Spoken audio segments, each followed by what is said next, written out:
Magandang araw po sa inyo, Sir Blair. Lalong-lalo na po sa mga giliw ninyong tagapakinig sa inyong YouTube channel.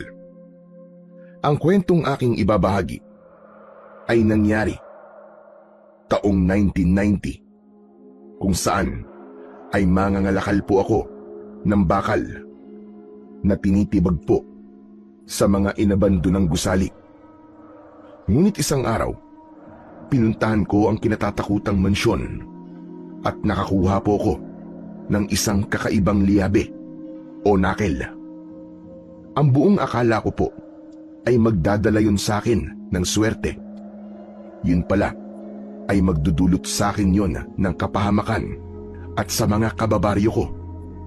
Hindi ko po alam na pagkatapos ko pong gamitin yun ay merong nagising na isang malakas at makapangyarihang supremo ng mga aswang.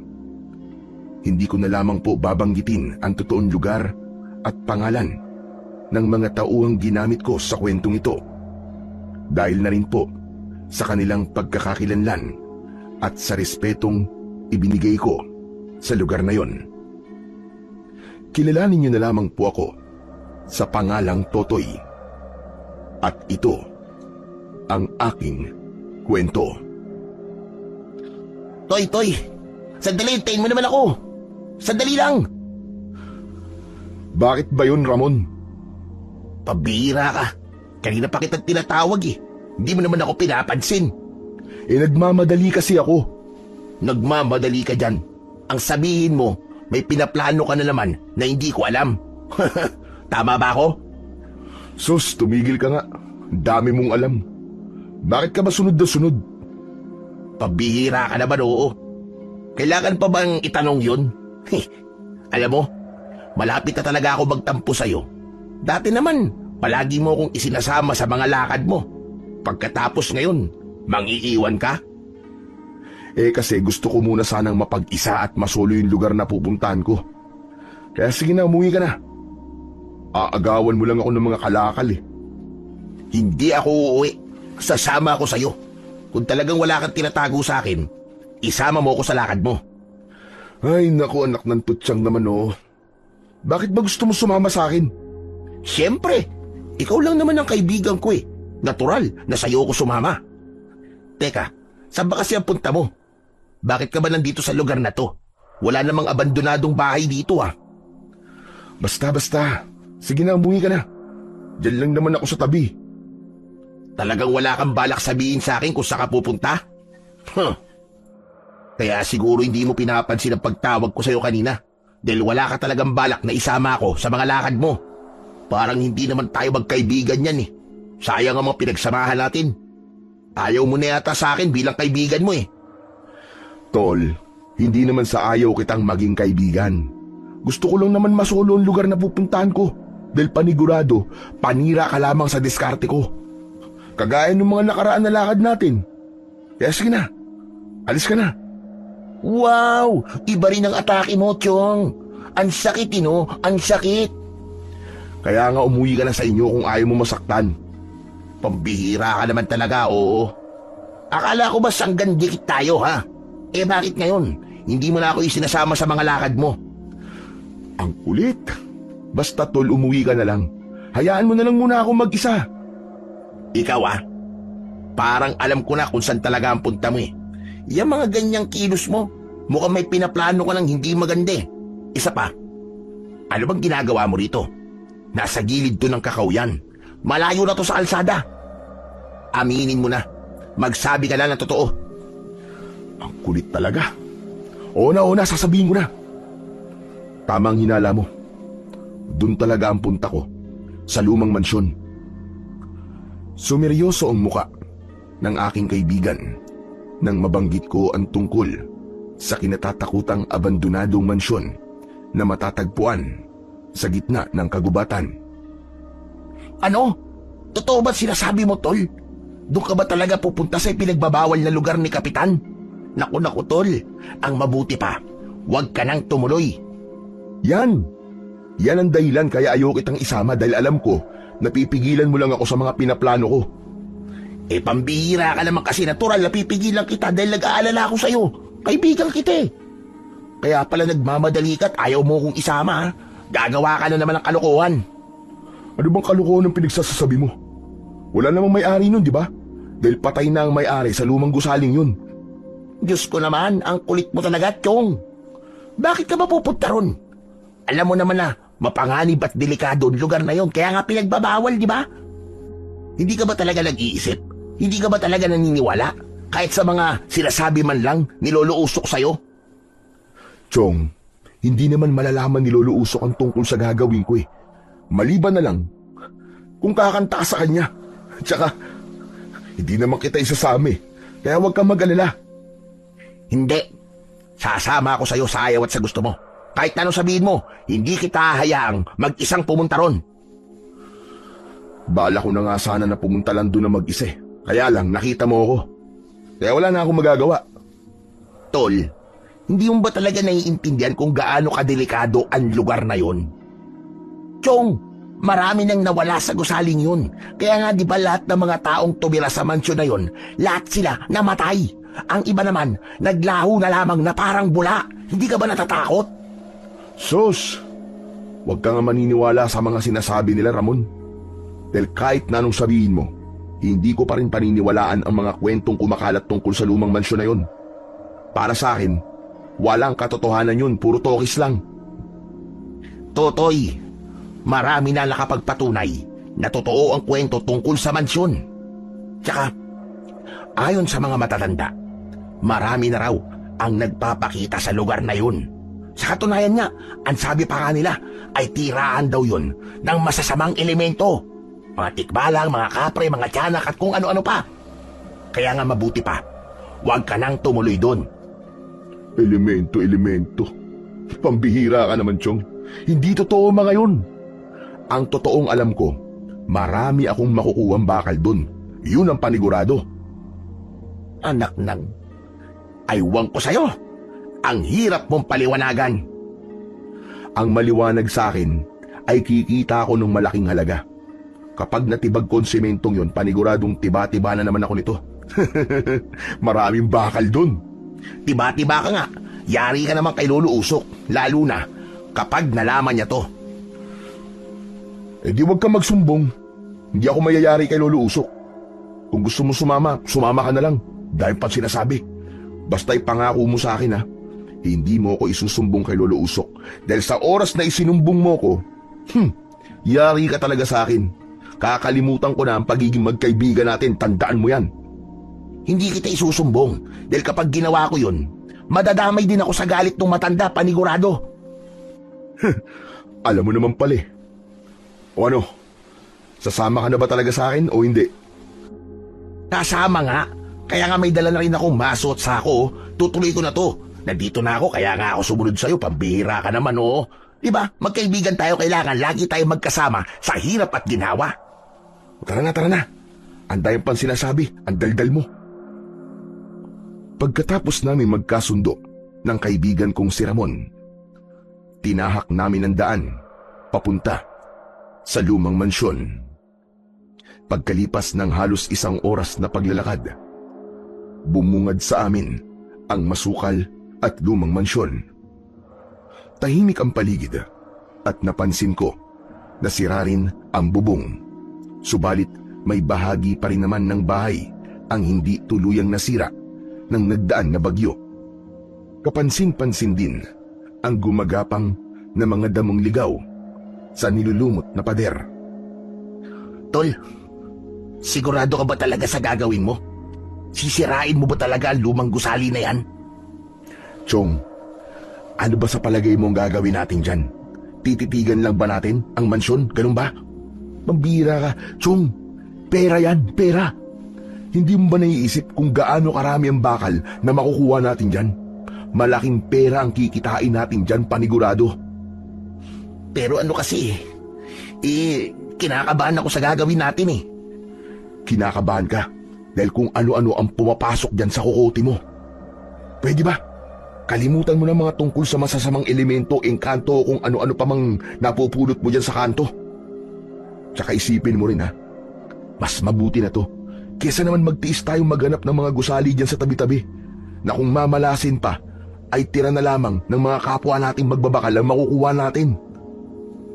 Kung sa bagay, may punto ka sa sinabi mong yan. Talagang tama ako. Dahil ang gusaling yan, solo natin ang mga bakal na makukuha natin dyan. Kaya tara na, sumunod ka na sa akin. Napilitan naman na sumama sa akin si Ramon. Pumasok kami sa pintuan ng mansyon hanggang sa tumambad sa aming paningin ang mga gamit na sinira ng mga anay. Pumwesto ko sa tapat ng dingding na merong mga bitak. Sinimulan ko ng tibagin ang semento. Ganon din si Ramon na pumwesto naman sa kabilang gilid ng pader. Tanging ang maririnig na lamang ay ang ingay ng masong tumatama sa semento. Sa unang pagpalo ko ay lumantad sa aking paningin ang mga bakal. Umaliwalas ang aking muka dahil sa tuwa. Kaya mas binilisan ko ang pagpalo ng maso sa pader. Habang nagtitibag ako, naririnig ko naman ang pagrereklamo ng kaibigan kong si Ramon. Ay nako, anak ng tete ko. Kung alam ko lang na ganito pala katigas at semento rito, hindi na sana ako sumama. Pambihira. Nakakainis. Hoy Ramon, tigil-tigilan mo na nga kakareklamo mo. Naririnig kita. Ay nako, kahit kailan talaga panira ka talaga ng diskarte. Nakakainis talaga eh. May paltos na ang kamay ko sa kakapukpok na semento. Hindi man lang nababawasan, hindi man lang nagkakakrak. Anak ng teteng, yung bibig mo, itigil mo muna. Alam mo, mabuting gawin mo. I-focus mo ang sarili mo sa pagpalo sa pader. Nawawala tuloy ako sa konsentrasyon dahil sa ingay mo eh. Paano di ako mag-iingay? Ang tigas talaga nitong semento napunta sa akin eh. Di maghanap ka ng iba, problema ba yun? Ang lawak nitong mansyon oh. Kahit saan ka pumwesto, walang pipigil sa'yo. Kaya tigilan mo ng pagrereklamo mo dahil nakakairita ka na, ang ingay mo. Parang nagre-reklamo lang naman eh. Ipinagpatuloy na namin ang pagpukpok sa simento. Hindi ko na lang pinansin ang ibang mga sinabi ni Ramon. Sanay na rin naman ako sa ugali ng aking kaibigan. Pero dahil hindi pa rin siya tumitigil sa pagrereklamo at pag-iingay, nagpantig na ang tenga ko sa mga sinasabi niya. Hoy Ramon, kung magrereklamo ka lang ng magrereklamo, ang mabuti pa umuwi ka na. Iwan mo na ako dito. Kung bakit ka naman kasi sumunod-sunod pa rito eh. Hindi naman kita pinilit na sumama sa akin, di ba? Ito naman no, hindi na mabiro. Nakakainis kasi ito sementong to eh, tigas-tigas. Mukha kasing ilang taon nang inabando na. Parang 100 taon na yata ang mansyon na to. Dahil puro ang pagkakagawa ng semento. Walang halong pangungurakot. Ay nako, ang dami mong sinasabi, ang ingay-ingay mo. Pagkalipas ng 5 minuto, ay hindi na nagsalita si Ramon. Kaya ipinagpatuloy namin ang pagtitibag sa mga semento. Maya-maya pa ay naramdaman ko na parabang may tinamaan ng matigas na bagay ang aking maso. Kaya nabaling ang aking atensyon sa tinamaan ng maso.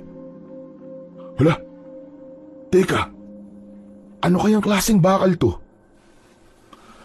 Napasulyap ako sa gawi ni Ramon dahil nag-aalala ko na baka makita rin niya ang nakikita ko. Nang matiyak ko na abala rin siya sa pagtitibag ng pader, ipinagpatuloy ko na ang pagpukpok. Naku, kapag nagkataon tiba-tiba talaga ako nito, masosolo ko sa wakas ang bakal na to. Binilisan ko ang pagpalo sa kinaroroonan ng 2 bakal na nakita ko. Habang hindi pa nakatingin sa akin si Ramon. At sa 3 beses na pagpalo ko sa semento, lumantad sa akin paningin ang 2 klase ng bakal. Hindi lang isa, kundi 2. Kaya lang, parang kinakalawang na to ha. Pero pwede pa rin to. May katapat na halaga pa rin to. Tuluyan ko lang nakuha ang 2 bakal. Pinagmasdan ko yon at nagulat ako na hindi isang pangkaraniwang bakal yon, kundi isang sandata na ibinabalot sa kamay, isang liabe o nakel. Pambihira.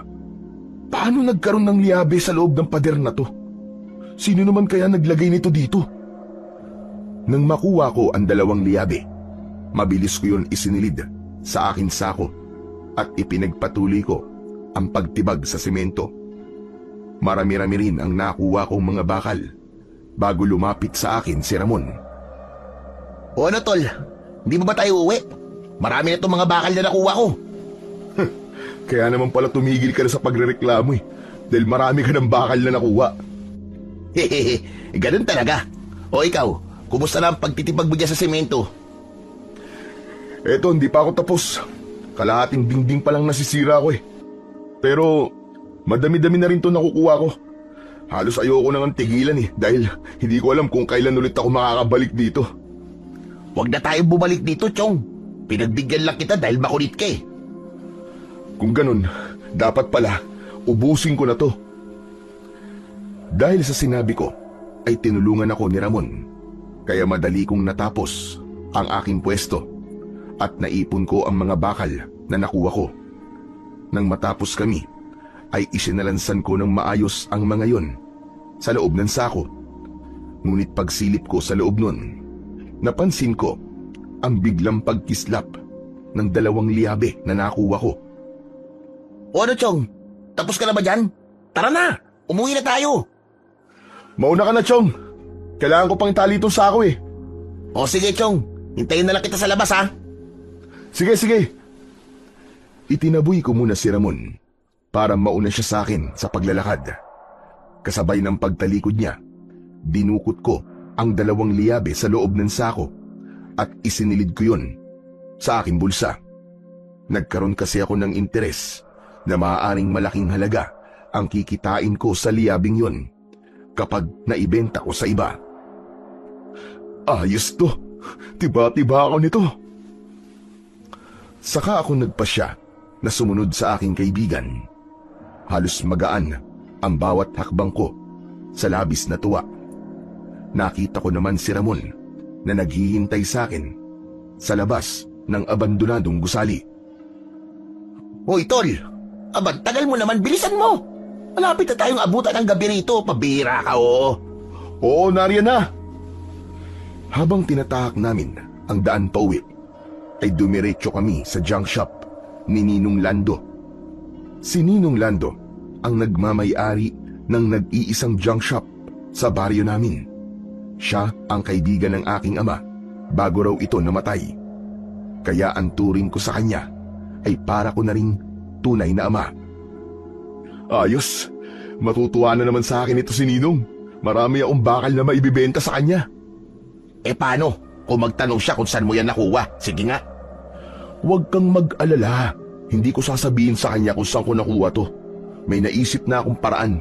Kaya huwag ka nang mag-alala, okay? Pagkalipas ng 5 minutong paglalakad, ay narating namin ang bahay ni Ninong Lando. Marami siyang kausap. Mga ngalakal din na kagaya namin ni Ramon. Paglapit namin sa pila, sa akin sila nakatingin. Bakas sa kanilang mga mata ang inggit. Dahil ako na naman ang merong pinakamaraming bakal na maipapatimbang kay Ninong Lando. Ay nako, tol. Sikat ka na naman. Mas lalo ka nilang tatawagin na Totoy Bato. Manigas sila sa inggit. Masaya pa nga ako kapag tinatawag nila akong Totoy Bato. Di ba ang angas pakinggan? Lalo na kapag nalaman nila kung saan nanggaling ang mga bakal na dala mo. Paano kaya? Ano kayang magiging reaksyon nila, no? Ano ka ba? Huwag ka na nga maingay. Baka mamaya may makarinig pa sa'yo Saka lang tumigil sa pagsasalita si Ramon. Hinintay muna namin na matapos ang mga nakapila bago kami lumapit kay Ninong Lando. Nang mapansin kami ni Ninong, pati ang mga dala naming sako ni Ramon, bumakas ang tuwa sa mukha niya. Oh, Totoy! Aba, mukhang marami-rami ang bakal na dala mo Oh, pati pala si Ramon, may dala rin. Opo, napasabit lang po ako sa swerte ni Totoy. Mabuti naman at sumabit ka sa swerte ni Totoy. Aba, Palagi na lamang si Totoy ang nangungunang mangangalakal sa lahat ng grupo na nagpapatimbang sa akin ng mga bakal. Teka, naisalansan mo na ba mga bakal ha, Totoy? Opo. Naisalansan ko na po. Titimbangin na lang po. Agad na sinimulan ni Ninong Lando ang pagtitimbang. Kaya malakas ko rin na naririnig ang mga bulungan ng mga kalalakian na naroon. Lahat sila ay naghihintay kung magkano ang kikitain ko sa mga bakal na dala ko. Kaya lang, narinig ni Ramon ang masamang sinabi ng isang lalaki tungkol sa akin. Kaya naman si Ramon din ang nagsalita para ipagtanggol ako. Hoy! Ano pinagsasasabi mo, ha? Patas kami lumaban ng kaibigan ko, ha? Hindi kami nagnanakaw ng bakal para lamang may maibenta kami. Tol, hayaan mo na sila. Baka ikaw naman ang mapaaway niyan. Nakakasura eh. Halata naman na inggit lang sila eh. Kaya ako naiinggit sila sa'yo, aba, magtibag rin sila ng mga semento. Dahil sa bugso ng damdamin ni Ramon, nilapitan niya ang mga lalaking nakapila. Hoy, kayo ha, kung hindi kayo masaya na maraming pinapatimbang si Totoy na mga bakal, gamitin nyo rin ang malalaki nyong katawan. Magtibag din kayo ng pader, hindi yung puro kayo inggit sa katawan. Umangal naman ang lalaking naroon. Hindi raw nila kayang gayahin ako kasi malaki raw ang aking mga braso. Napangiti na lamang ako sa mga narinig ko dahil para sa akin, isa yung papuri. Pagkatapos maubos ang mga tinitimbang kong mga bakal, iniabot na sa akin ni Ninong ang pera. Ayos! Ang laki na naman ang tinita ko! Paldo na naman! Ipinaypay ko pa yon sa aking muka na para bang ipinagmamayabang ko yun sa mga lalaking naroroon na malaki ang kinita ko. Tumigil lamang ako nang magsalita si Ninong Lando. Totoy, ito lang ba talaga ang mga bakal na nakuha mo? Wala na bang natira dyan? Wala na po, Ninong eh. Dating gawi po. Ubus po lahat. Hindi po ako nagtitira. Mabuti naman kung ganun. Dahil sa mga narinig ni Ramon mula kay Ninong Lando, lumapit siya sa akin at bumulong. Tol, bakit kaya sa tuwing nagdadala tayo ng bakal sa ninong mo, palagi niyang itinatanong yun, ano? Palagi siyang naghahanap. Kahit nakita naman niya na itinaktak mo ng sako sa harapan niya. Bakit parang nagdududa siya sa atin? Hindi mo naman itinatago ang bakal, di ba? Hayaan mo na. Ganun talaga ang mga negosyante. Hindi ka pa ba nasanay? Iniisip lang ni Ninong na baka nagtatago tayo ng mga bakal para ibenta sa iba. Siyempre, gusto niya lamang masolo ang mga bakal na dadalhin natin sa kanya. Kaya, wag mo na nang bigyan ng ibang kahulugan ng mga sinasabi niya. Ikaw talaga, oo.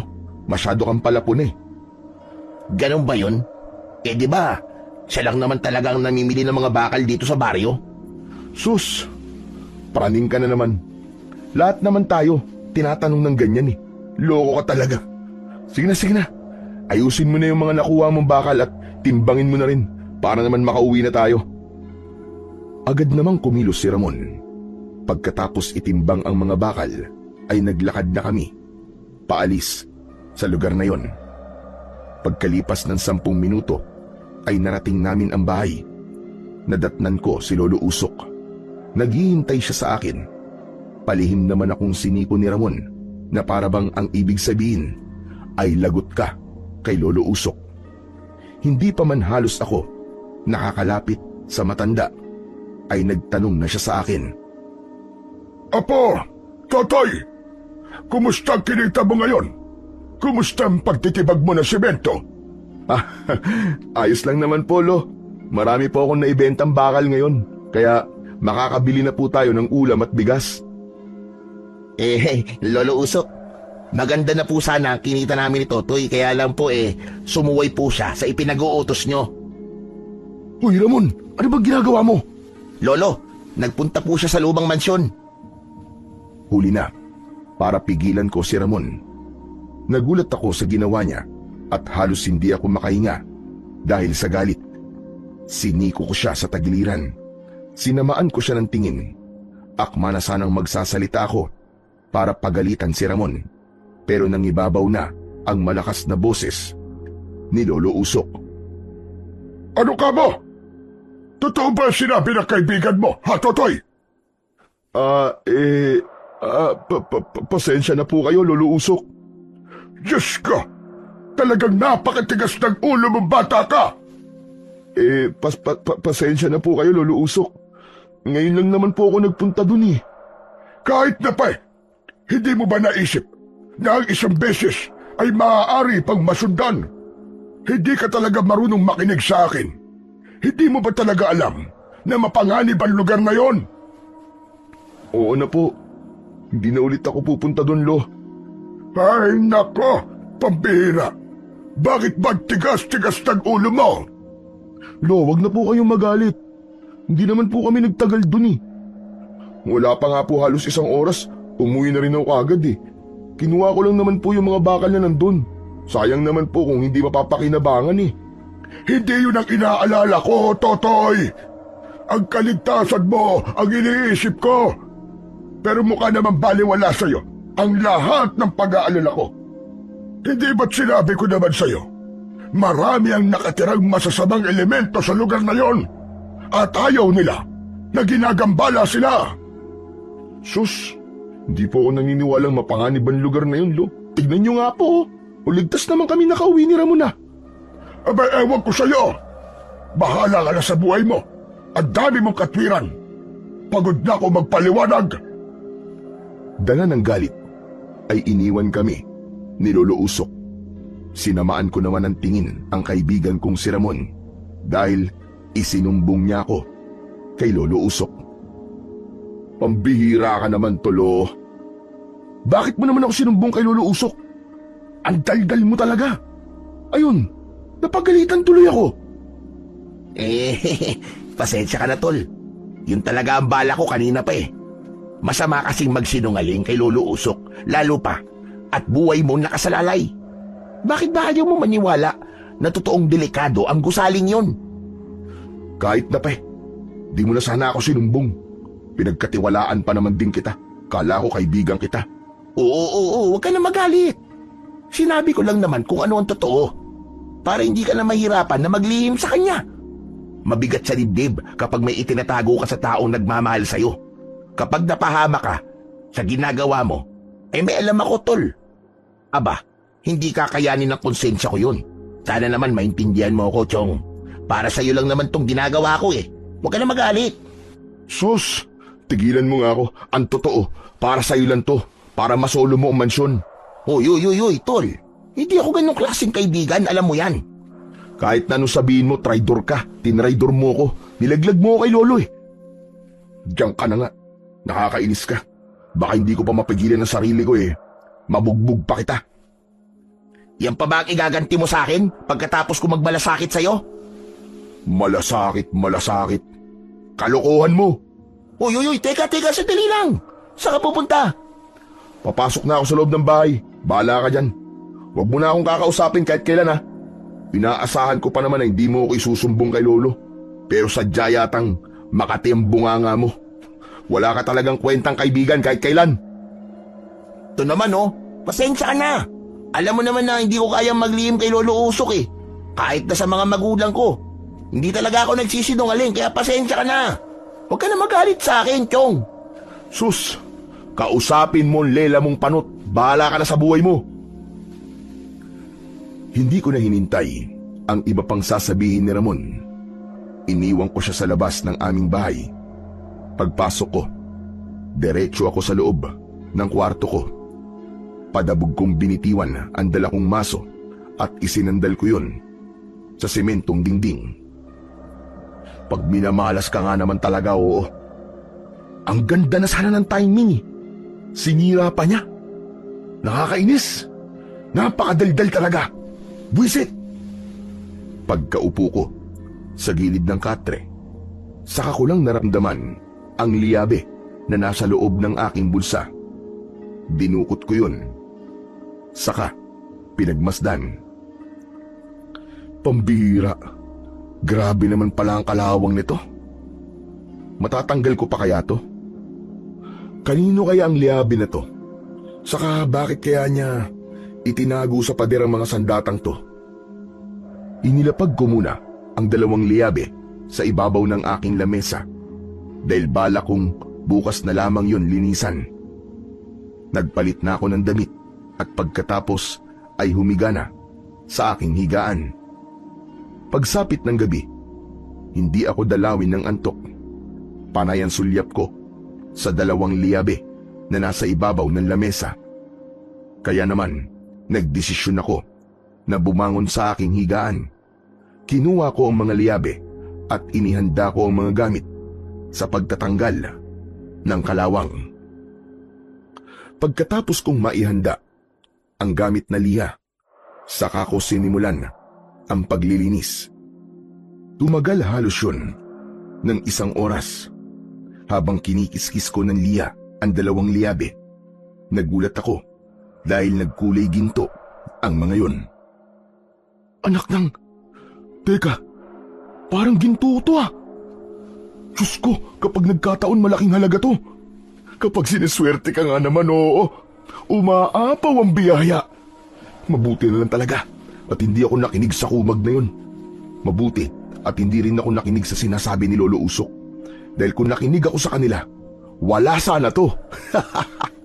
Paldo talaga. Umabot hanggang tenga ang ngiti ko dahil sa labis na kaligayahan. Pero dahil humanga ako sa itsura ng liabe, naisip kong subukang isuot ang mga yon sa kamay ko. Halos sumakto lamang yon sa mga daliri ko. Ngunit nang tatanggalin ko na, hindi ko na matanggal ang 2 liabe sa aking kamao. Bumundo lang kaba sa aking dibdib. Anak ng teka, ayaw matanggal ah. Anong gagawin ko? Paano ko matatanggal to? Diyos ko, ayaw talaga. Hindi ko na talaga matanggal sa kamao ko.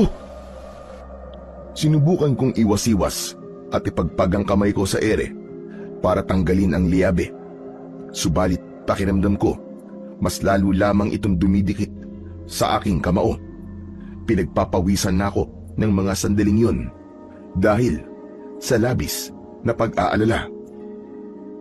Naku po, pambihira naman oo. Patay talaga ako nito kay Lolo. Malalaman niyan tungkol sa mga lihabi na nakuha ko. Paano na to? Ano ba? Matanggal ka na! Matanggal ka na! Ginamitan ko na rin ng aking 2 hita para ipitin ang liabe para matanggal. Ngunit kahit na anong gawin ko, para bang may malakas na puwersa na lalong nagpapadikit ng liabe sa kamao ko. Nako.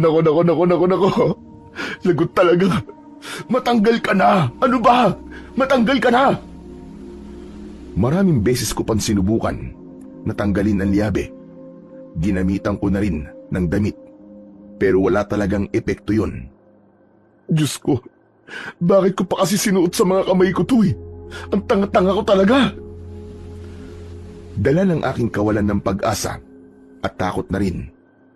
Isinuntok ko yun sa dingding. Nanlaki ang mga mata ko nang makitang halos mabutas ang sementong pader ng aking silid. Halos madurog ang semento nun. Saka ko lang naramdaman ang pagluwag ng mga liabe sa aking mga kamay. Agad ko yung itinago sa aking bulsa at napapalunok ng laway dahil sa pag-aalala. Diyos ko po, totoo ba to? Totoo kayong nawasak kong dingding na parang tinamaan ng maso? Kasabay ng aking pag-aalala, ang pag-alulong naman ng mga aso sa paligid ng bahay namin. Dahil sa ingay na yun, biglang bumukas ang pinto ng silid ko. Hanggang sa pumasok na si Lolo Usok. Ano ba yung ingay na narinig ko, ha, Totoy? Po, kasi Lolo Usok, sinubukan ko lang naman po kung matibay po ang pader ko eh. Pinukpo ko po ng maso. Ano ka ba? Pambihira. Ano na naman bang kalokohan ang pinaggagawa mo? Anong pumasok sa utak mo? Bakit mo naman gagamitan ng maso ang dingding ng bahay natin? Nasisiraan ka na ba talaga ng ulo? Balak mo pa yatang ibenta ang mga bakal ng bahay natin ah? Anak ng tutyang, malala ka na talaga, Sotoy! Pasensya na po. Sinubukan ko lang naman po, Lo eh. Hindi ko naman po akalain na mahina pala ang pundasyon ng dingding ng silid ko eh. Kung ang ulo mo kaya ang pukpukin ko ng maso, ha? Talagang sira ulo ka na. Kung ano-ano na ang pumapasok dyan sa isip mo. Lolo Usok, hindi ko naman po talaga sinasadya. Pasensya na po, wag na po kayo magalit. Pasensya. Wag magalit. Dapat nga hindi na kita kinakausap eh. Dahil masama pa rin ang loob ko sa ginawa mo. Tapos ito na naman, nagsisimula ka na naman. Talagang hindi ka titigil hanggat buhay ako. Pambihira kang bata ka. Lolo naman, parang sama-sama ako naman po. Alam ko naman po na mali po ang ginawa ko eh. Ang sinasabi ko lang naman sa'yo, baka ikamatay ko ang pag-aalala sa'yo. Ang pagiging pasaway mo. Aba, Totoy, matanda ka na, hindi ka na bata. Kailan ka ba magbabago? O teka, nasaktan ka ba? Hindi po. Nabigla lang po ako dahil, yun nga, nabiyak po yung dingding eh. Nilapitan ni Lolo Usok ang dingding at napakunot ang noo niya. Saka napatingin sa aking kamay at sa maso. Maya-maya pa ay tumango ito. Nakahinga lamang ako ng maluwag nang magpasya si Lolo Usok na lumabas na ng kwarto ko. Pero pagkalabas niya at naisarado ko na ang pinto, dinukot ko ang liyabe sa bulsa ko at pinagmasdan ko ulit. Mabilis ang kabog ng aking dibdib. Hindi ako makapaniwala na ganun kalakas ang liyabe na nakuha ko. Simula ngayon, ako na nagmamay-ari sa iyo, liyabe. Hindi na kita ibibenta. Lalo pa ngayon na nalaman ko ang kakayahan mo. Isa pa, alam ko na rin kung paano kita huhubarin. Kailangan ko lamang pala isuntok ito sa kahit na anong matigas na bagay. Parang tao na kinausap ko ang aking liyabe. Saka isinilid ang mga yon sa aking bulsa. Pagkatapos ay humiga ako sa aking katre. Habang nakahiga, hindi ako napakali at mainit ang aking pakiramdam. Idagdag pa ang maingay na mga alulong ng mga aso. Kinabukasan ay nagising ako sa malakas na boses ni Lolo Usok mula sa labas ng aking silid. Totoy! Totoy, bilisan mo! Bumagong ka dyan! Pinakinggan ko muna kung si Lolo Usok nga ang naririnig kong tumatawag. Totoy, ano ba? Lumabas ka na dyan! Pambihira naman oo, natutulog pa yung tao eh. Ang ingay-ingay talaga. Bumangon ako sa higaan at nilapitan ko ang pintuan ng kwarto ko. Pagbukas ko ay bumungad si Lolo Usok na nagmamadali. Lo, ano ba yun? Bakit po ba? Halika, bilisan mo! Teka, saan po tayo pupunta, Lo?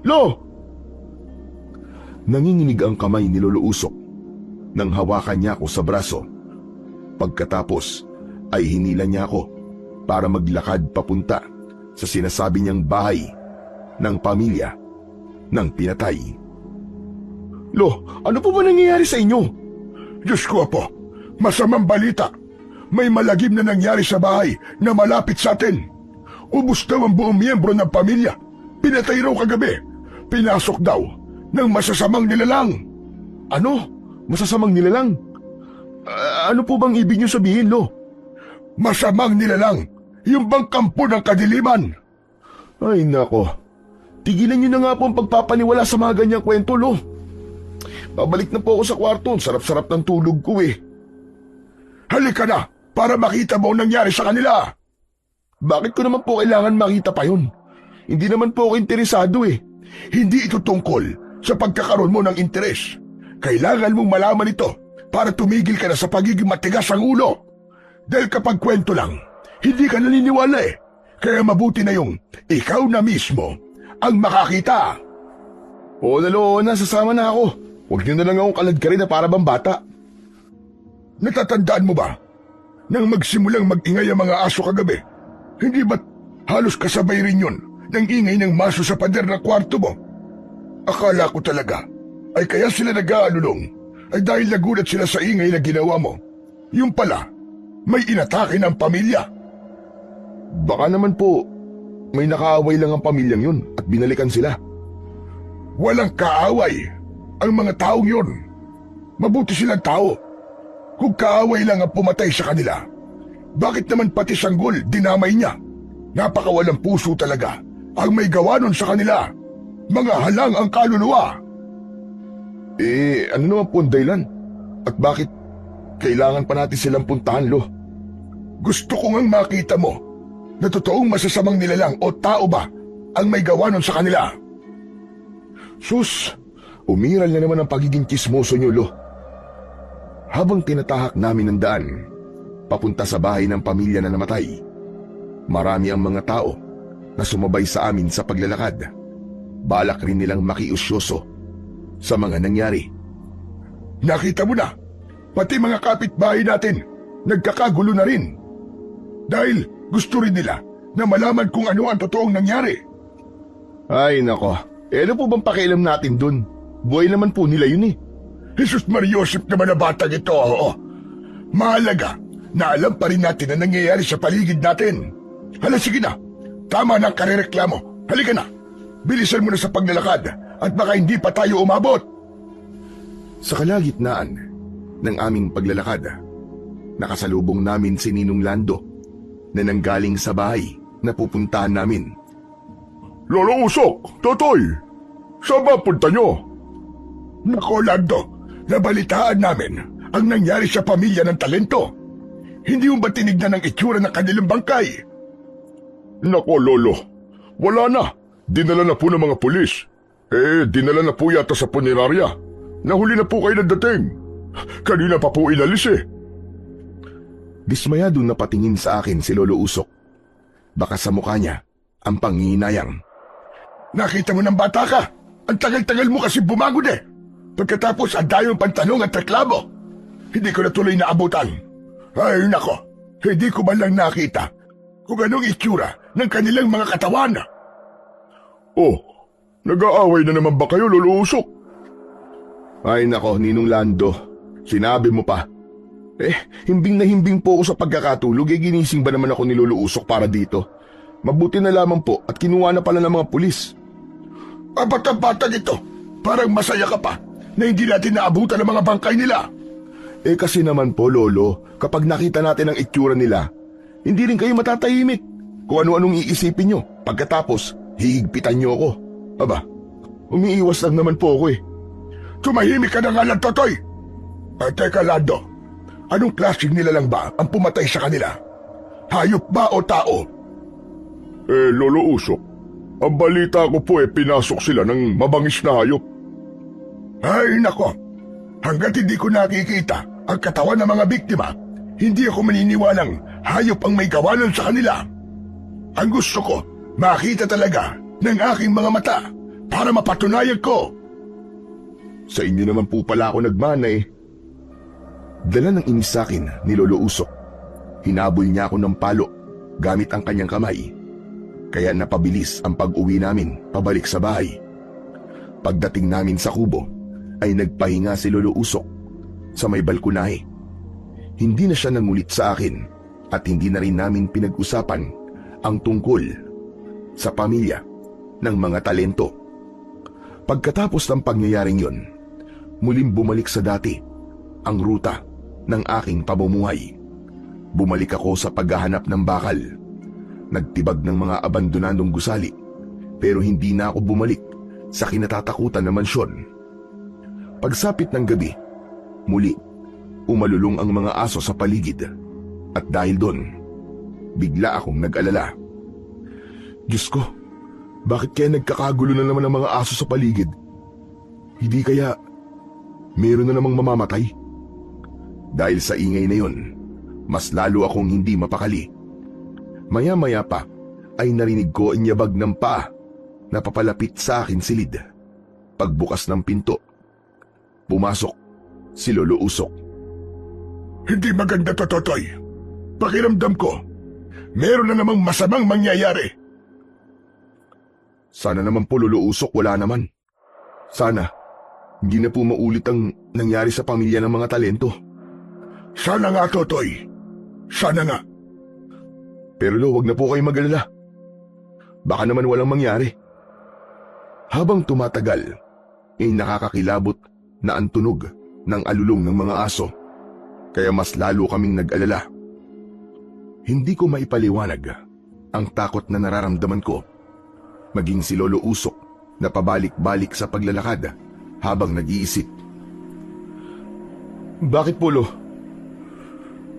Nangyari na rin ito noon, Totoy. Meron na nangyaring ganito sa baryo natin. Kaya natitiyak ko na hindi isang ordinaryong nilalang ang pumatay sa kanila. Kaya po ba sinasabi nyo na maaaring hindi basta hayop lamang ang pumatay sa pamilyang yun? Tama ka po. Lahat ng mga sinasabi ko ay may sapat na batayan. Kung ganun, dapat pala tayo mag-ingat, Lolo Usok. Sa tono ng pananalita mo, parang naniniwala ka na sa mga sinasabi ko ah. Sinusubukan ko pong maniwala sa inyo, Lolo Usok. Kapag bukas ay meron na namang nangyaring masama, kagaya na nangyari sa pamilya ng mga talento, ibig sabihin nun, totoo nga po ang hinala nyo. Dahil sa mga sinabi ko, mas lalong hindi napakali si Lolo Usok. Tumabi siya ng upo sa akin at pagkatapos ay pinakinggan namin ang mga alulong ng aso sa paligid. Pagkalipas ng 10 minuto, ang alulong ng mga aso ay nawala. Bumalik sa katahimikan ang gabi. Ang mabuti pa kaya, Lo, matulog na po muna tayo. Sa tingin ko naman po nagkamali po tayo ng hinala eh. Hindi nagsalita si Lolo Usok. Sa halip, wala siyang imik na lumabas ng aking silid. Saka naman ako humiga sa aking katre. At dahil sa malalim na ang gabi, agad akong nakatulog. Kinabukasan ay nagulantang ako sa malakas na sigaw ni Lolo Usok. Kinakalampag niya ang dingding ng aking pinto. Totoy, gumising ka! Bilisan mo! Lumabas ka na kwarto mo! Napabalikwas ako ng bangon at agad kong nilapitan ang pintuan. Pagbukas ko ng pinto, nakita ko si Lolo Usok. Namumutla ang kanyang labi. Nanginginig ang kanyang mga kamay at tuhod. Lo, ano po nangyari? Halika, sumama ka sa akin, bilisan mo! Ito na talaga ang sinasabi ko, sigurado na to! May bago na namang naging biktima! Wala na akong nagawa nang hawakan ni Lolo Usok ang braso ko at hinila niya ako palabas ng bahay. Tinaak namin ang daan papunta sa bahay ng mga bagong biktima. 5 bahay lang ang pagitan nun mula sa aming tirahan. Pagdating namin doon ay marami na ang mga taong nakikiusyoso sa loob at labas ng bahay. Lo, malapit lang to sa bahay natin ah. Kaya nga nakapag-aalala na talaga. Ang sabi, mabangis daw na hayop ang nakita nila kagabi na pumasok sa bahay ng biktima. Kung ganun po, may nakakita po sa mga nangyari. Pero bakit ganun, Lo? Wala pong lumaban ni isa sa kanila. Wala man lang gumawa ng paraan para humingi ng tulong kay Kapitan. Masyado raw mabilis ang pangyayari. Yun ang narinig kong usap-usapan ng mga tao na nagbalita sa akin kanina. Ibig sabihin, pinabayaan lamang nila na patayin ng mga nilalang na yun ang isang buong pamilya? Ang mga nilalang na tinutukoy mo ay hindi basta-bastang mga nilalang na kayang patayin ng isang tagalang o kaya ng palo ng kahoy. Sila ang mga nilalang na kailangan ng kasanayan sa pakikipaglaban. Magsasalita pa sana ako, pero hinawi na ni Lolo Usok ang mga tao para makapasok kami sa loob ng bahay. Pagpasok namin, bumungad sa aming paningin ang 5 miyembro ng pamilya na wala ng buhay. Marami ang talsik ng dugo sa dingding. Ang kanilang mga mata ay nakadilat. Laylay ang dila at higit sa lahat, wakwak ang kanilang tiyan. Sa paligid nila ay may mga pulis na sumusuri sa katawan ng mga biktima. Diyos ko, anong kasamaan to? Napakawalang puso naman na may gawa nito. Wala talagang awa ang mga nilalang na pumatay sa kanila, Totoy. Ang alam lang nila ay kumain ng tao, sumipsip ng dugo. Sa tingin ko, hindi lang isang nilalang ang may gawa niyan sa kanila. Marami sila, Totoy. Marami. Hindi na natapos ni Lolo Usok ang iba pa niyang sasabihin dahil napansin namin na bukod sa mga dugong nagkalat sa sahig, nakita rin namin ang mahabang hibla ng buhok sa katawan ng mga biktima. Kaya kinuha ko yun, hinawakan ko, subalit sa sobrang talas nito, nahiwa ang aking daliri. Ay, grabe naman talas nito. Apo, mag-iingat ka. Ano ba ginawakan mo? Patingin nga ako niyan. Dala ng pag-aalala ni Lolo Usok, hinawakan niya ang aking kamay at napansin niya rin ang hibla ng buhok na hinawakan ko kanina. Bigla siyang kinabahan. Nanginig ang kanyang mga kamay. Naramdaman ko rin na para bang bigla siyang natakot. Lolo Usok, bakit po bigla kayo natigilan? Diyos ko, Totoy. Alam ko na kung anong klaseng nilalang ang pumatay sa kanila. Hindi isang mabangis na hayop, kundi isang mabangis na aswang na kubot. Isang palatandaan ang hibla ng buhok na to. Dahil sila ang mga nilalang na meron taglay na buhay na buhok na ginagamit nila para makapambiktima at pumatay ng mga tao. Kahit mahina ang boses ni Lolo Usok, rinig ko ang mga sinabi niya. Bigla akong kinilabutan. Ang pumatay sa pamilyang yan ay maaaring siya rin ang pumatay sa nauna niyang biktima. Diyos ko, masama na talaga ito, Totoy. Saglit akong natigilan at napatitig sa muka ni Lolo Usok. Pagkatapos kong marinig ang tungkol sa aswang na kubot, bumundol ang kaba sa aking dibdib. Ano pong ibig niyo sabihin, Lolo Usok? Diyos ko, Apo, masamang pangitay nito. Isang masamang senyales. Isang palatandaan na nagising na ang supremo ng mga aswang na kubot. Oh? Sino po supremo? Teka, hindi ko po kayo maintindihan eh. Tsaka, ano po bang sinasabi niyong nagising na ang supremo? Nag-alala na napatingin sa akin si Lolo Usok. Hindi ko siya maintindihan, pero nakita ko ang takot sa kanyang mga mata. Ang aswang na kubot na tinutukoy ko ay merong isang supremo na matagal lang natutulog. Ang pangalan niya ay Tripon, at magigising lamang siya sa oras na merong gumamit ng makapangyarihang sandata. Sa oras na merong nakakuha ng 2 mahiwagang liyabe at naisuntok yon sa kahit na anong matigas na bagay. Kasabay ng pagsuntok niya, magigising din ang supremo ng mga aswang. Diyos ko, ito na ang aking kinatatakutan. Sunod-sunod ang paglunok ko ng laway. Dahil alam ko sa sarili ko na ako ang tinutukoy ni Lolo Usok. Hindi ako makatingin ng diretso sa kanya. Alam ko na naramdaman din ni Lolo na meron akong itinatago sa kanya. Totoy, kailangan natin mag-usap. Hindi na hinintay ni Lolo Usok na sumagot ako dahil umalis na siya sa harapan ko at iniwan ako. Hindi ko maintindihan ang nararamdaman ko ng mga sandaling yun. Dahil alam ko sa sarili ko na meron akong nagawang pagkakamali. Isang pagkakamaling pagsisisihan ko habang buhay. Maya-maya pa ay sumunod na ako kay Lolo Usok sa paglalakad. Pagdating ko sa bahay ay agad akong naupo sa balkonahe habang ang matanda naman ay pabalik-balik ng paglalakad sa aking harapan. Lo, teka nga, ano po ba nangyayari sa inyo? Ano po bang pag-uusapan natin? Tumigil sa paglalakad si Lolo Usok at tumayo siya sa aking harapan. Totoy, gusto kong magsabi ka sa akin ng totoo. Huwag kang magsisinungaling sa akin, Totoy. Ano po ba yun, Lolo Usok? Kinakabahan naman po ako sa sinasabi niyo eh. Ikaw ba ang nakakuha sa mahiwagang liyabe sa lumang mansyon? Ho? Hindi po. Huwag kang magsinungaling. Buhay ng mga tao ang nakataya rito. Wala na akong nagawa, kundi ang ipagtapat kay Lolo Usok ang tungkol sa liabe. Sa unang pagkakataon, lumapat ang kanyang palad sa aking muka. Nagulat ako, kaya nasapu ko ng palad ang aking pisngi.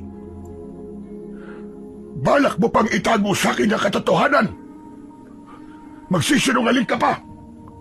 Hindi mo alam kung gaano kasama ang ginawa mo. Kung anong pagkakamali ang ginawa mo. Lo, hindi ko po kayo naiintindihan eh. Tsaka bakit niyo po ako sinaktan? Tama po ba saktan niyo ako dahil lang sa pagkakamaling nagawa ko? Parang liabi lang po nagkakaganyan na kayo. Dahil hindi basta liabi lang ang tinutukoy ko, Totoy.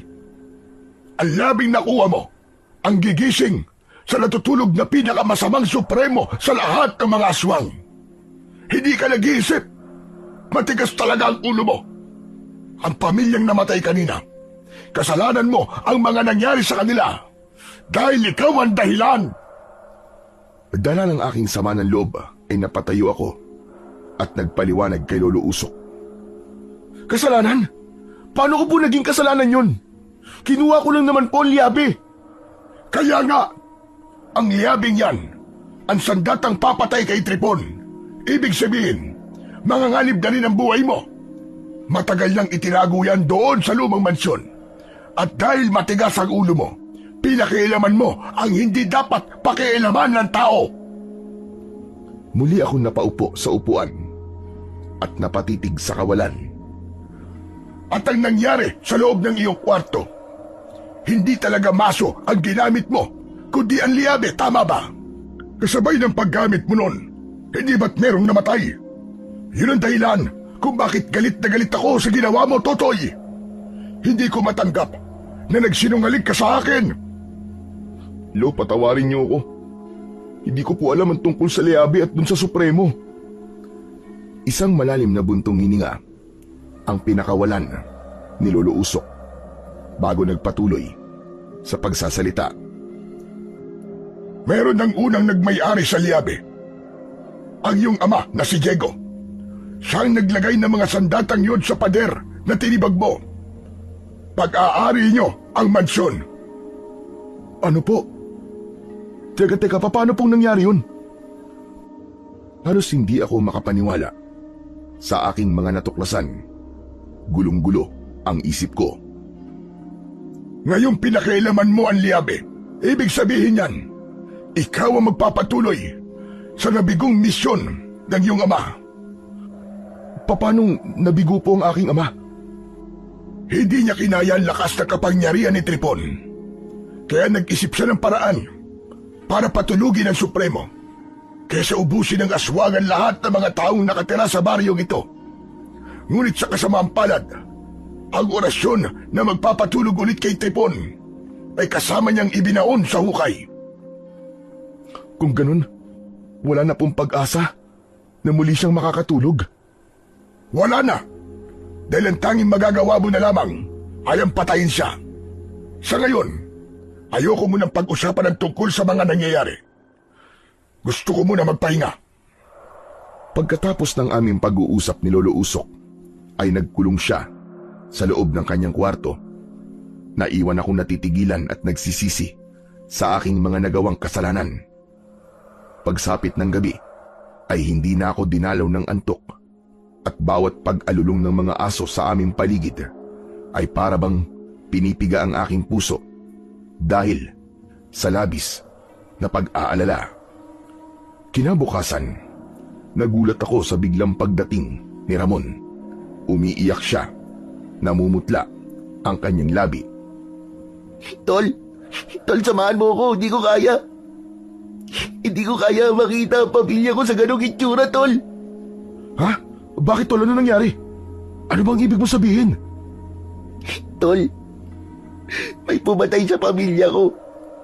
Patay na ang mga magulang at kapatid ko, Tol. Wala na sila, patay na silang lahat.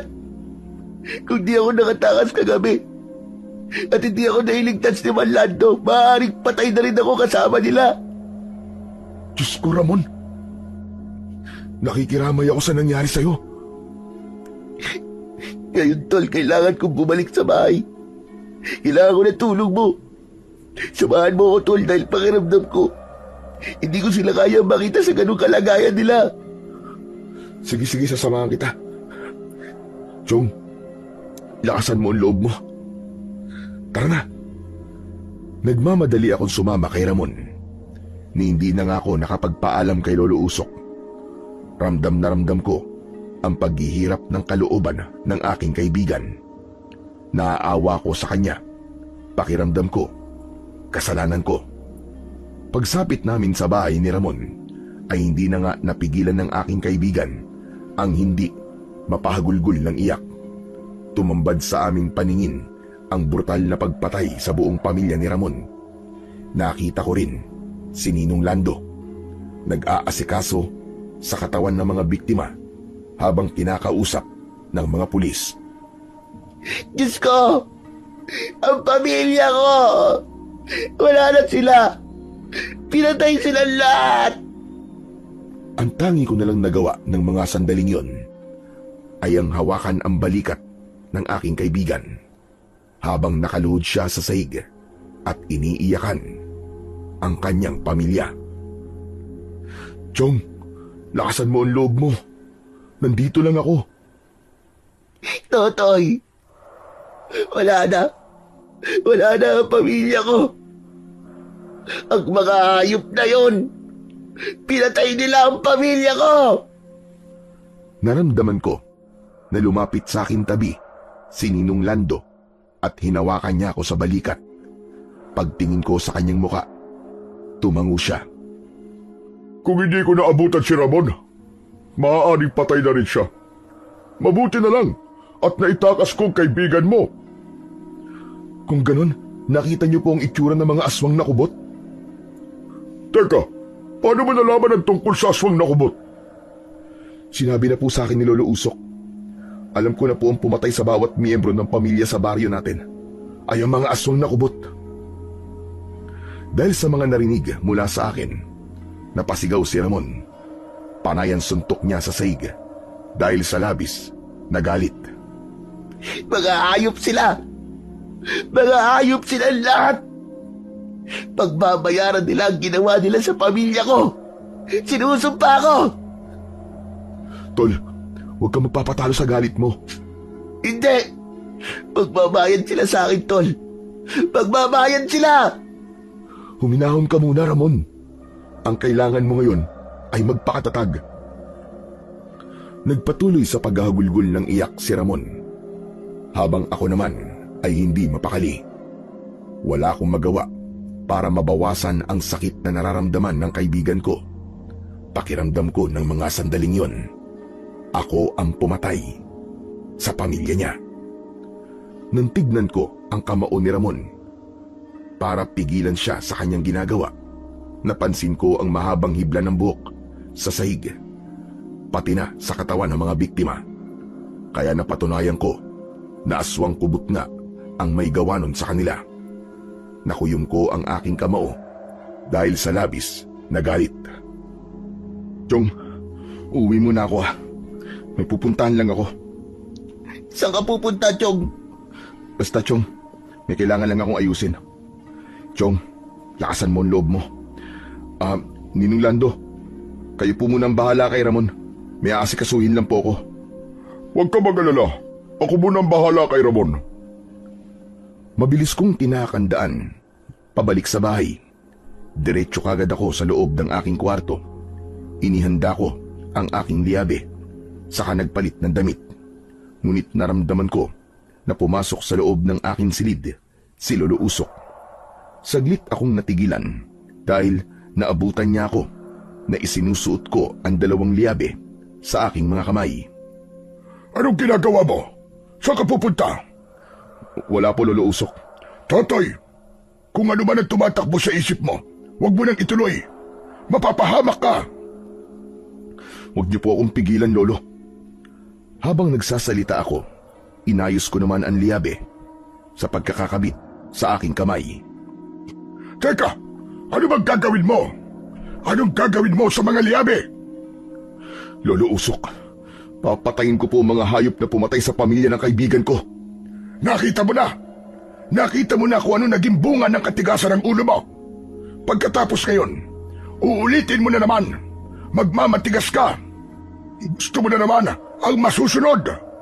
Sa pagkakataon to, Lolo Usok, alam ko na po ang ginagawa ko.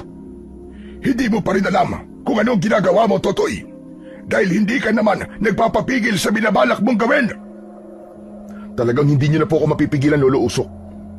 Kung tutuusin, may kasalanan din po kayo. Dahil kung sinabi niyo po agad sa akin ang tungkol sa mansyon, hindi na po sana umabot pa sa ganito. Kung naipagtapat niyo agad sa akin ang buong katotohanan, hindi mangyayari to sa akin. Hindi mapapahamak ang pamilya ng kaibigan ko at ng iba pang pamilya. Ano ka mo? Ulitin mo nga sinabi mo. Tama ba ang narinig ko na sinisisi mo ko sa mga nangyayari sa iyo at sa pamilya ng kaibigan mo? Dahil yun naman po talaga ang totoo. Lintik kang bata ka. Ikaw ang may kasalanan at hindi ako. Hindi ako nagkulang ng paalala sa iyo. Hala, sige. Kung gusto mong pakamatay, magpakamatay ka. Umalis ka. Pumunta ka roon sa gubat. Naroon si Tripon. Ipakita mo sa kanya kung gaano ka katapang. Huwag mo nang intindihin kung ano nararamdaman ng mga taong nag-aalala sa iyo. Ano pang hinihintay mo? Sige, lumayas ka na. Wala na akong pakialam sa iyo. Namaos ang boses ni Lolo Usok sa pagtataboy sa akin. Natigilan ako sa sinabing yun ni Lolo Usok. Subalit, para nang sasabog ang dibdib ko sa labis na galit. Kaya naman, napaupo na lang ako sa gilid ng aking katre at hindi ko na namalayan na pumatak na pala ang luha ko mula sa aking mga mata. Siguro nga po tama kayo. Kasalanan ko. Kasalanan ko nangyari sa pamilya ng kaibigan ko. Habang nakikita ko siya kanina kung gaano siya nahihirapan, sinisisi ko sarili ko. Sana, Lolo Usok, nakinig ako sa inyo noon. Aaminin ko. Nagkamali rin ako, Totoy. Hindi ko dapat sinabi yun. Wala kang kasalanan, Apo. Walang ibang may kasalanan, kundi ang supremo ng mga aswang. Huwag kang mag-alala. Kasama mo ako sa laban na to. Sasamahan kita. Kaya lang naman kita pinipigilan kanina dahil hindi ito ang tamang oras para umatake. Kailan po ang tamang oras, Lolo? Mamayang gabi. Dahil sa gabi siya umaatake, kailangan natin maging handa. Alam niyo po ba kung saan po siya nagtatago? Sa lumang mansyon. Ang alam ko, meron dong basement at doon itinago ng iyong ama ang katawan niya. Kaya natitiyak ko na yun na rin ang naging kuta niya. Naghintay kami ng pagsapit ng gabi. Wala kaming inaksayang oras. Kasama ko si Lolo Usok na may dalang tungkod. Pinuntahan namin ang kinaroroonan ng lumang mansyon. Pagdating namin sa lugar, nagtago muna kami sa likod ng pader. Pinakiramdaman namin ang paligid. Maya-maya pa, nakarinig ako ng pag-angil na nanggagaling sa loob ng kwarto. Inihanda ko ang aking kamao habang hindi inaalis ang tingin sa pintuan ng silid. Dahan-dahan na lumapit sa akin si Lolo Usok at bumulong sa hangin. Apo, mag-iingat ka. Nariyan na sila. Pinaghandaan ko ang paglabas ng mga aswang nakubot sa pintuan. Kaya ganun na lamang ang panlalaki ng aking mga mata nang bumungad sa aking harapan ang dalawang aswang nakubot. Nakalutang ang kanilang buhay na buhok sa hangin.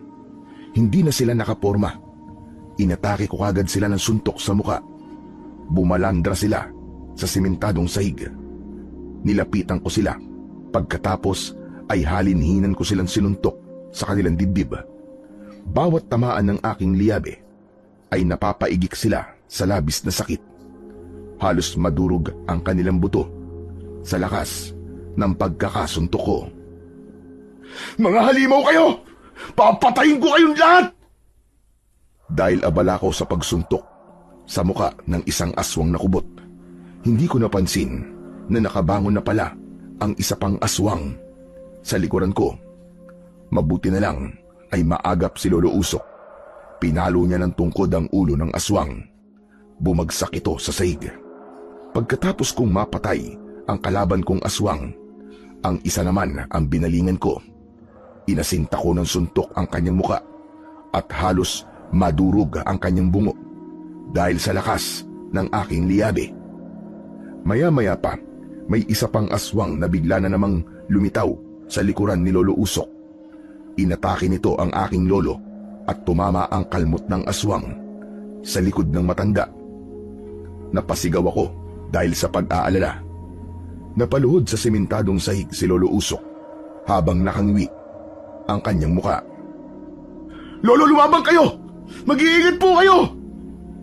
Kaya lang, napuluputan na ng buhok ng kubot ang katawan ni Lolo Usok. Tinamaan siya ng suntok ng aswang. Umatake naman ako sa aswang na nanakit kay Lolo. Sinuntok ko siya sa muka. Kaya naman, nabitiwan niya si Lolo Usok at bumagsak ito ng pasadsad sa sahig. Nagkaroon ako ng pagkakataon na labanan ang aswang. Magkakasunod na malalakas na suntok ang tumama sa kanyang muka. Kumalat ang dugo mula sa nadurog niyang bungo. Lalapitan ko sana si Lolo Usok para tulungan siyang tumayo. Ngunit pinuluputan na ako ng lumulutang na buhok ng aswang. Binalot ng buhok nito ang aking kamao. Matalas yun, kaya nasugatan ako. Pero dahil biglang kumislap ang aking liyabe, napaso ito. Binawi ng aswang ang kanyang buhok. Dahil sa nangyari sa akin, si Lolo Usok naman ang sumugod sa aswang. Ayop ka! Diablong buwag ka! Papatayin kita! Umatake si Lolo Usok gamit ang kanyang tungkod. Tinamaan ng kahoy ang mukha ng aswang, ngunit hindi ito natinag. Sa halip, ngumisi pa ito ng nakakakilabot. Pinilit kong bumangon para tulungan si Lolo Usok, pero sinakal na siya ng aswang at inihagis palabas ng mansyon. Lolo! Dala ng takot at pag-aalala ko nang makita kong bumagsak sa lupa si Lolo Usok at hindi na gumagalaw. Inatake ko ang aswang. Sinuntok ko siya, ngunit nasalo niya ang aking kamao. Gumanti siya sa akin ng 2 suntok na tumama sa aking dibdib. Pasadsad akong bumagsak sa lupa sa tabi mismo ni Lolo Usok. Kaya naman nakahinga ako ng maluwag nang makitang nawalan lang ng malay si Lolo. Hindi ko inaasahan na malakas pala ang aking kalaban. Kaya nang hindi na ako nakalaban at nanghihina ang aking katawan, umatake ang aswang. Naramdaman ko ang pagkalmot niya sa aking dibdib. Inihagis niya ulit ako sa damuhan at bumalandra ang aking katawan sa isang patay na puno. Ganon din ang kanyang ginawa sa akin, Lolo. Lo, gumising ka! Lolo Usok! Wala akong natanggap na tugon mula kay Lolo Usok. Saka ko lang naisip na kaya siguro pinipigilan ako ni Lolo Usok na sumugod sa mga aswang ay dahil sa alam niya na malakas talaga ang mga ito. Gumapang ako sa lupa at pilit na inaabot ang kanyang kamay. Lolo Usok! Magsalita po kayo, pakiusap! Lolo Usok! Totoy! Totoy, nasan kayo? Tila nabuhayan ako ng loob nang marinig ko ang boses ni Ninong Lando. Nakita ko, tumigil din sa pag-atake sa akin ang aswang na kubot. Totoy! Iniligtas ko kayo! Ninong, tulungan mo kami! Tulungan mo si Lolo Usok! Hindi na nag-aksaya ng oras si Ninong Lando. Inatake niya ng isang malakas na suntok ang aswang na kubot.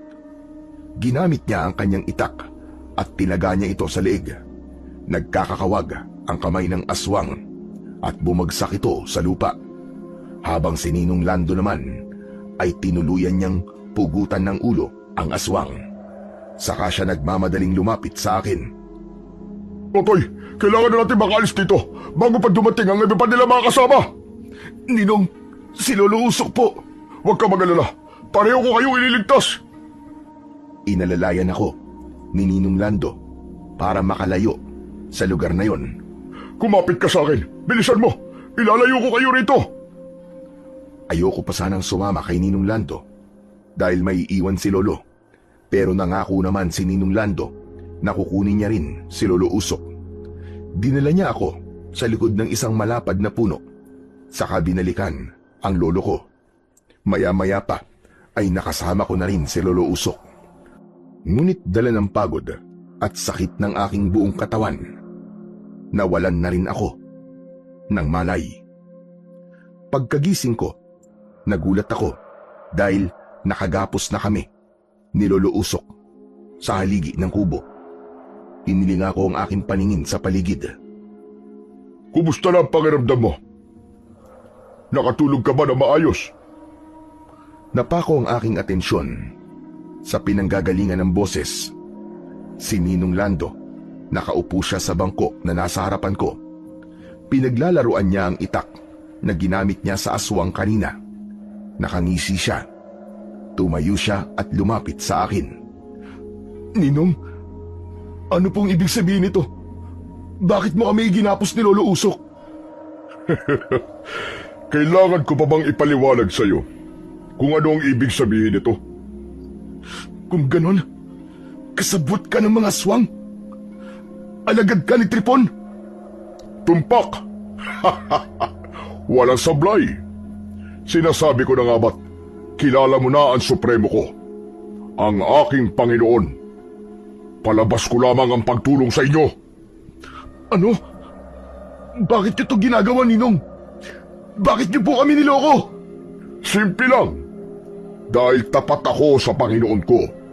Si Tripon lang ang may kakayang magbigay sa akin ng walang kapantay na kapangyarihan. Nagkakamali ka. Pumapatay siya para sa pansarili niyang kapakanan. Hindi niya tutuparin ang iyong kahilingan. Tanging ang Diyos lamang ang may malakas na kapangyarihan na walang kapantay. Ninong, pakawalan niyo kami. Huwag kayong tumaak sa landas ng pagiging masamang nilalang. Huwag mong siraan ang Panginoon ko. Marami na akong hirap na pinagdaanan. Hindi ko hahayaan na masayang ang mga buhay na inalay ko sa kanya. Kaya sa kanya lang ako magiging tapat. Ano kanyo? Alay? Anong ibig mo sabihin, Ninong? Tutal naman, mamamatay na rin naman kayo. Kailangan malaman mo na. Kasama sa mga inialay kong buhay sa akin, Supremo, ay ang buhay ng iyong mga magulang. Ang galing, di ba? Nagpanggap ako mabait. Pero ang totoo, masama ako. Dahil ako ang pumatay sa mga magulang mo, Totoy.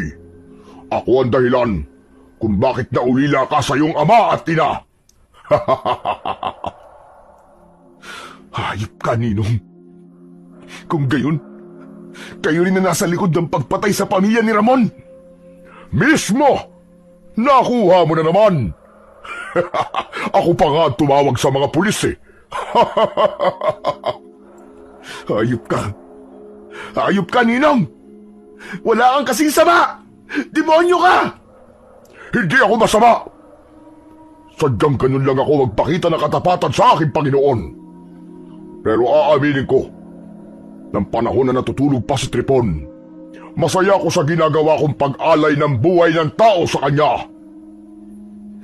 Paano mo sila inaalay sa Supremo mo? Simple lang. Giniginitan ko sila sa leeg. Pagkatapos ang kanilang dugo, ipinapatak ko sa bibig ni Tripon para mainom niya, para magising siya. Hindi ko naman akalain na ikaw ang makakahanap sa mahiwagang liabe. Kaya hindi na ako nahirapan na gisingin siya. Dahil ikaw na mismo ang gumising sa kanya. At ngayong gising na siya, pinakain ko siya ng tao. Pakawalan mo ako rito! Pakawalan mo ako rito, alimaw ka! Papatayin kita! Oops! Huwag ka naman masyadong atat na patayin ako. Dahil ikaw ang mauunang mamatay sa ating dalawa. Hindi naman ako masamang tao. Naging mabuti rin naman ako sa kaibigan mo. Sa katunayan nga, iniligtas ko siya, di ba? Pati kayo ni Lolo Usok, iniligtas ko rin. Kaya bakit ka nagagalit sa akin? Pakawalan mo kami! Pakawalan mo kami! Sinungaling ka! Demonyo ka! Hindi pwede. May plano ko sa inyo. Sayang naman ang mga isinakripisyo kong buhay ng mga kasama ko para lamang mapaniwala kayo sa pagkukunwari ko. Tsaka, ganti ko na rin ito sa tatay mo dahil sinubukan niyang patayin ang supremo ko. Kaya humanda ka, Totoy. Dahil kayo naman dalawa ng lolo mo ang iaalay ko kay Panginoong Tripon.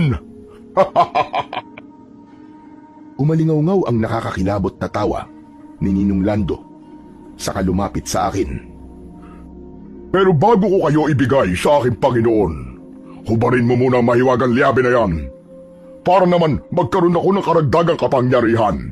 At kapag nangyari yun, ako na mismo ang magiging supremo. Matagal ko nang hinahanap yan.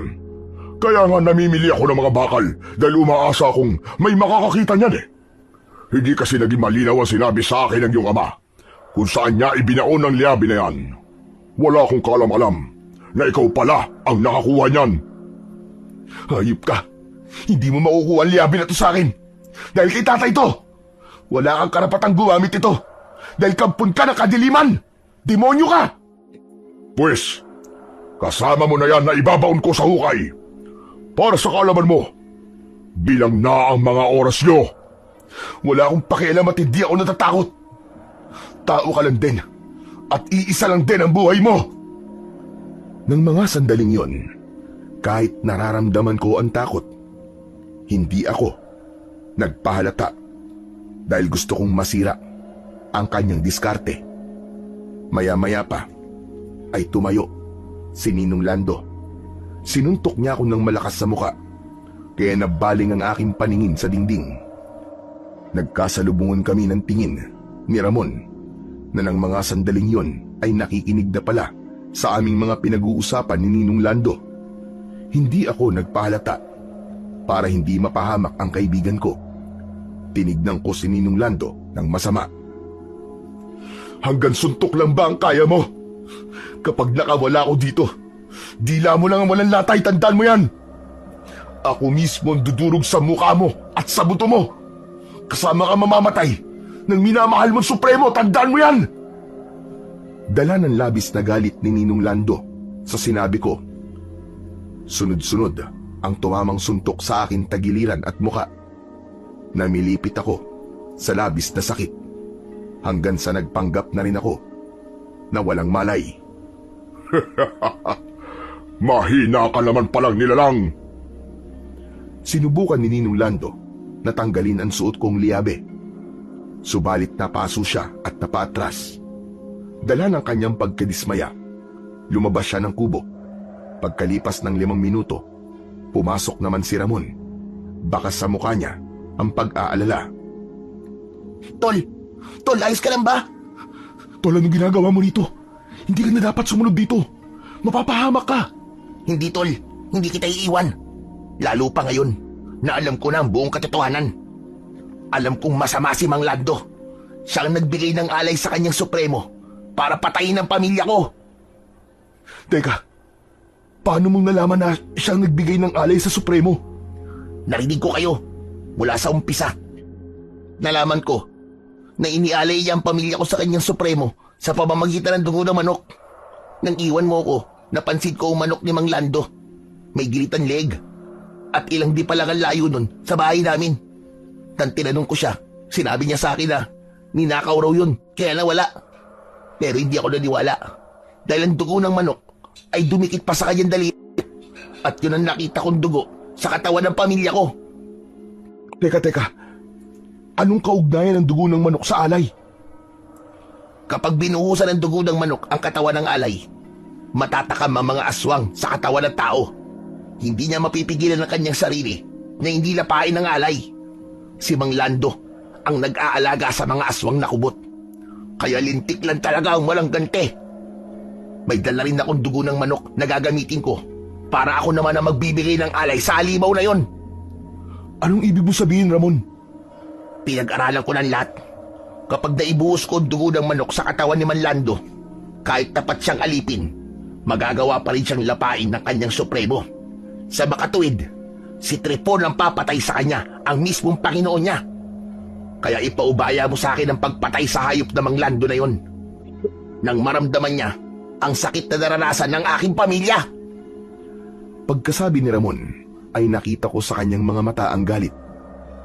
Kinalagan ako ng gapos ni Ramon at dinala namin si Lolo Usok papunta sa Kakauyan. Pansamantala kaming nagtago roon. Tol, maraming salamat sa pagkakaligtas mo sa amin, ha. At patawarin mo ko. Kundi dahil sa akin, hindi sana napahamak ang pamilya mo. Totoy, huwag mo sabihin yan. Pareho lamang tayong naging biktima. Ang kailangan natin ngayon, magtulungan laban sa mga aswang. Patayin ang Supremo na siyang naging punot dulo ng paghihirap natin. Maya-maya pa, ay nagising na rin si Lolo Usok. Napabalikwa siya ng tayo nang makitang nasa ibang lugar kami. Lolo, magtago lamang kayo. Teka, ano ba nangyari? Bakit tayo nandito? Tsaka Ramon, bakit ka nandito? Anong ginagawa mo rito? Ikinuwento ni Ramon ang kanyang mga natuklasan, pati na rin ang tungkol sa dugo ng manok. Kung ganon, natuklasan mo ang kahinaan ng Supremo. May magagamit na tayo laban sa kanya. Walang hiya siya. Siya pala ang pumatay sa anak ko. Lahat po ng mga namatay, si Ninong Lando po may kagagawan. Siya po nagbigay ng alay kay Tripon. Hayop siyang demonyo siya. Gawin niyo ang lahat para magtagumpay kayo sa plano niyo. Manalig kayo sa ating Panginoon. Tama po kayo. At ang kailangan po natin ay tamang pagpaplano kung paano natin maiisa ng mga kalaban. Kailangan muna natin na umalis dito. Halina po. Sumama na po muna kayo sa akin. Teka, saan ba tayo pupunta? Pupunta po tayo sa gitna ng kagubatan. Meron po akong kubo ron na tanging ako lang po ang nakakaalam. Kaya ligtas po tayo ron, huwag po kayo mag-alala. Kailangan natin ng panahon para magamot po ang mga sugat ninyo. Agad kaming umalis sa lugar na yon at tinahak ang daan papunta sa kubong tinutukoy ni Ramon. Pagkalipas ng halos kalahating oras na paglalakad, sa wakas ay narating namin ang sinasabi ni Ramon na maliit niyang kubo. Agad kaming pumasok sa loob. Ginamot ni Ramon ang mga sugat namin. Lolo, Tol, magpahinga na muna kayo rito hanggang kinabukasan. Kailangan nyo makabawi ng lakas eh. Lolo Usok, huwag na po kayong sumama sa amin ni Totoy, ha. Humingi na lang po kayo ng tulong kay Kapitan. Tama po si Ramon, Lolo Usok, para hindi po kayo mapahamak. Sige, pero mag-iingat kayo mga apo. Totoy, sa ngayon, pwede mo na muna sigurong hubarin ang liyabe mo. Saka ko lang naalala na hindi ko pa nahuhubad ang liyabe sa mga kamay ko. Isinuntok ko muna yon sa lupa bago ko nahubad ang liyabe. Isinilid ko yon sa aking bulsa. Saka namin ipinagpatuloy ang pagpaplano ng mga dapat naming gawin para puksain ng mga aswang, pati ang Supremo nila. Sa gabi tayo aatake, Totoy. Ako ang bahala kay Mang Lando at ikaw naman ang humarap sa Supremo nilang si Tripon. Maraming alagad si Tripon. Paano niyo sila haharapin? Meron po akong itak. Ibinabad ko po yun sa katas ng bawang. Tumayo si Ramon at kinuha niya ang isang haba ng bawang kasama ng itak, kaya naisip ko rin na lagyan din ng katas ng bawang ang aking liyabe. Tinulungan din kami ni Lolo Usok sa pagdikdik ng bawang. Ngayong nakahanda ng ating mga sandata, maghihintay na lamang tayo ng tamang oras para sugurin sila at patayin.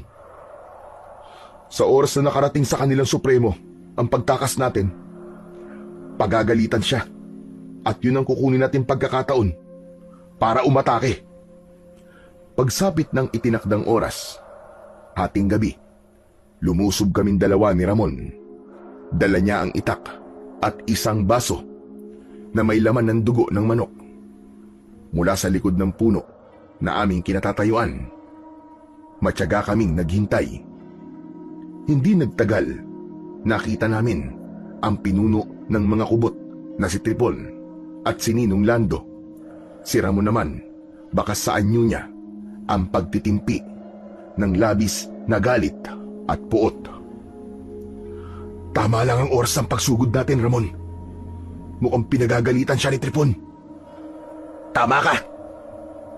Habang nakaluhod si Ninong Lando sa harapan ng supremo ng mga kubot, kitang-kita ko ang nakakakilabot na itsura ni Supremong Tripon.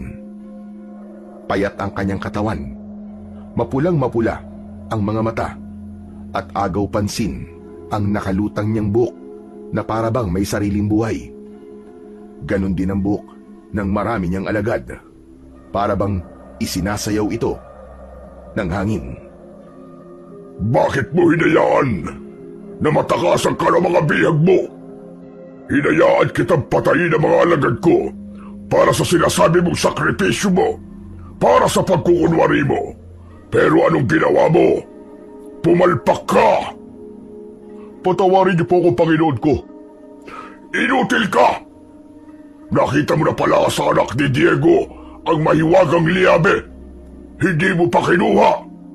Isa kang kahihiyan sa lahat ng mga tauhan ko.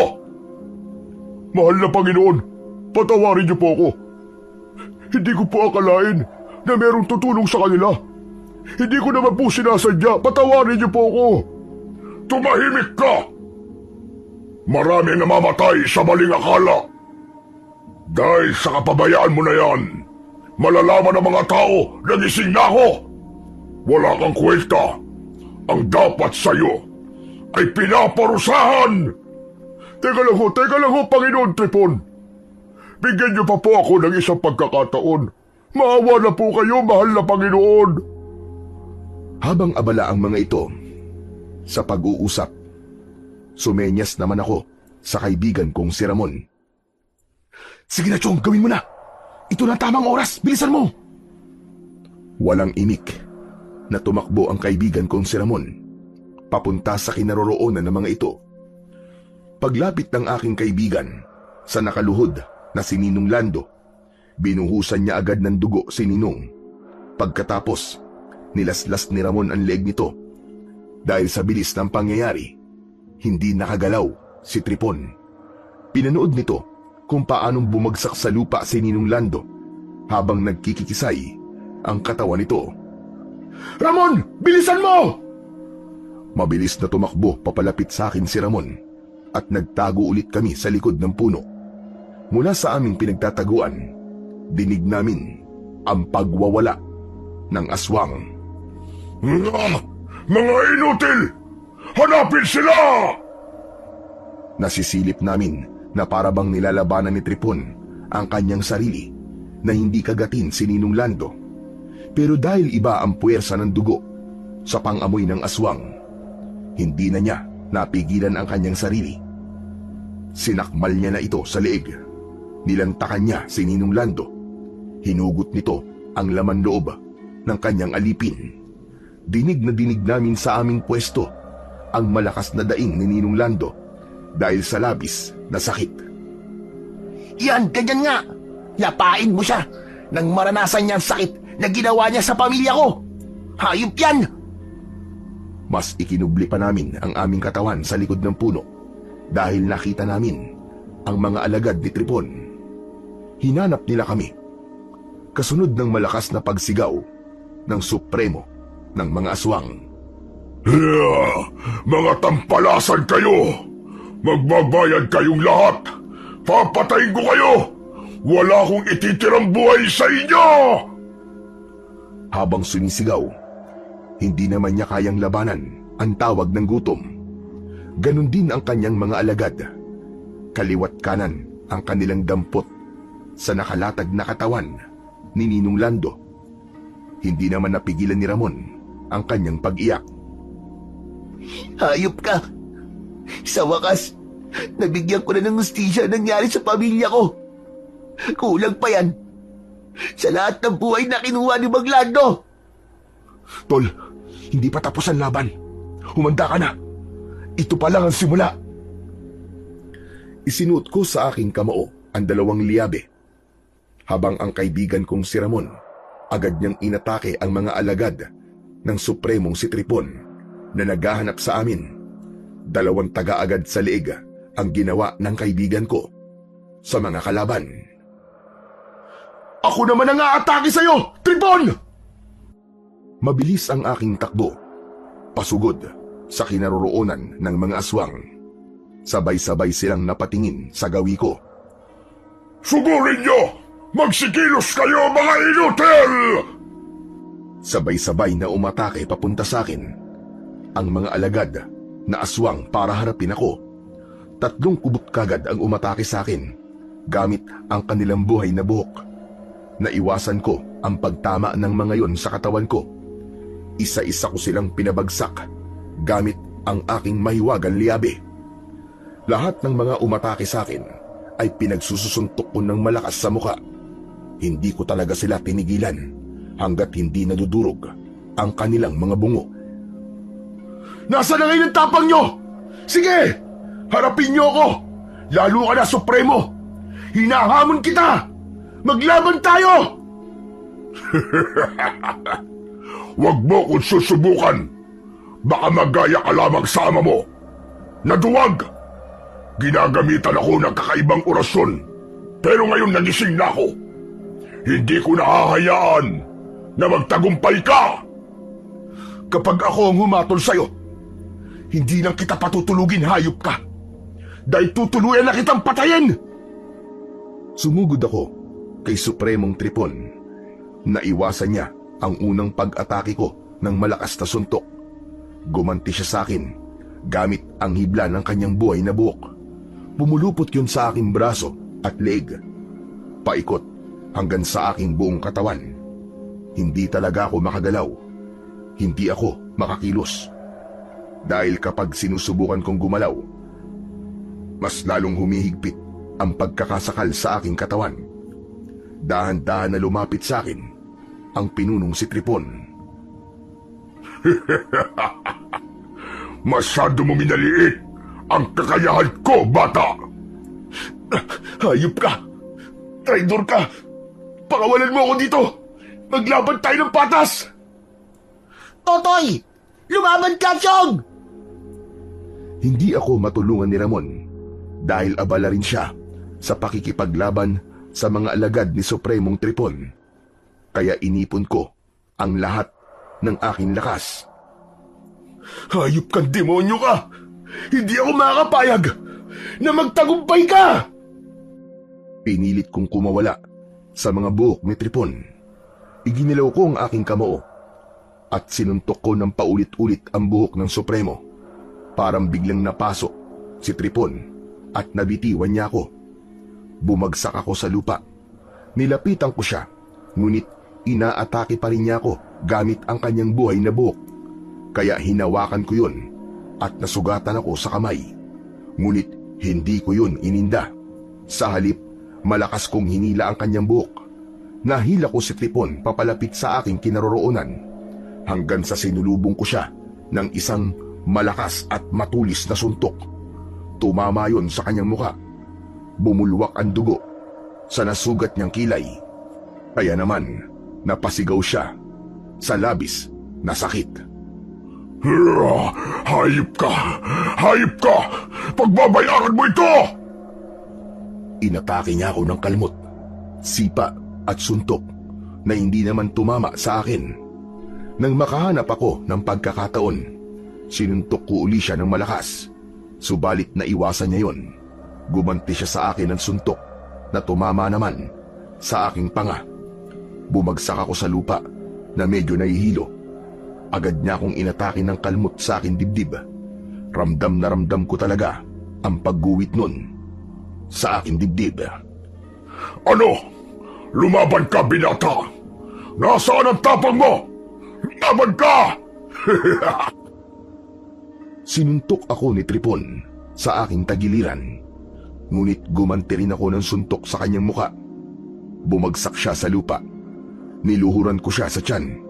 Magkakasunod na malalakas na suntok ang binayo ko sa kanyang dibdib. At dahil sa ginawa ko na yon, Nagkanda durug-durug ang kanyang mga buto. Nabasag din ang kanyang bungo. Nagkikikisay ang kanyang katawan. Pagkatapos, sumuka siya ng kulay itim na likido. Hindi pa ako nasiyahan. Binuhat ko siya, saka ibinalibag sa lupa. Tumigil lamang ako nang makita kong halos magkanda durug-durug na ang kanyang mga buto. Lumapit sa akin si Ramon. At dito niya na ginilitan ng leg si Tripon hanggang sa mapugutan ito ng ulo. Sa wakas, natapos na rin ang kasamaan niya. Matatahimik na rin ang baryo natin, Chong. Tumayo ako at isinuntok sa lupa ang aking kamao para matanggal na ang aking mga liyabe. Agad ko yung isinilid sa aking bulsa. Maya-maya pa, dumating na rin ang taong bayan. Kasama nila si Lolo Usok at sinunog nila ang mga katawan ng mga aswang na kubot, kasama ng kanilang supremo at ni Ninong Lando. At dahil sa ginawa kong pagpatay sa supremo ng mga aswang na si Tripon, binansagan nila ako na totoy bato na may kamaong bakal, ang kilabot ng mga aswang. Habang si Ramon naman ay tumanggap din ng pasasalamat mula sa mga tao, pati na sa mga pamilya na nawalan ng kaanak. Nang tuluyan na tinupok ng apoy ang katawan ng mga aswang, umalis na kami sa lugar na yon at bumalik na sa aming mga tahanan.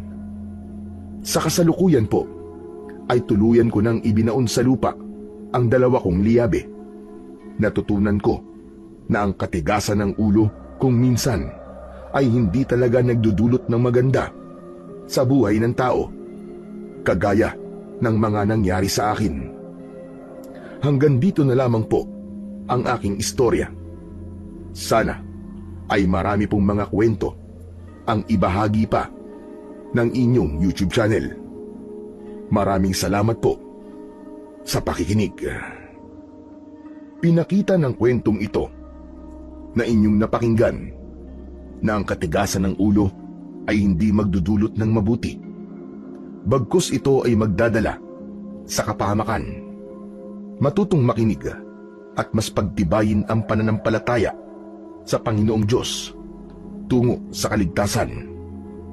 Sa gitna ng kaguluhan na nangyari dulot ng mga aswang na kubot sa kanilang baryo, nangibabaw pa rin at lumutang ang pagtutulungan, tunay na samahan at pagmamahalan.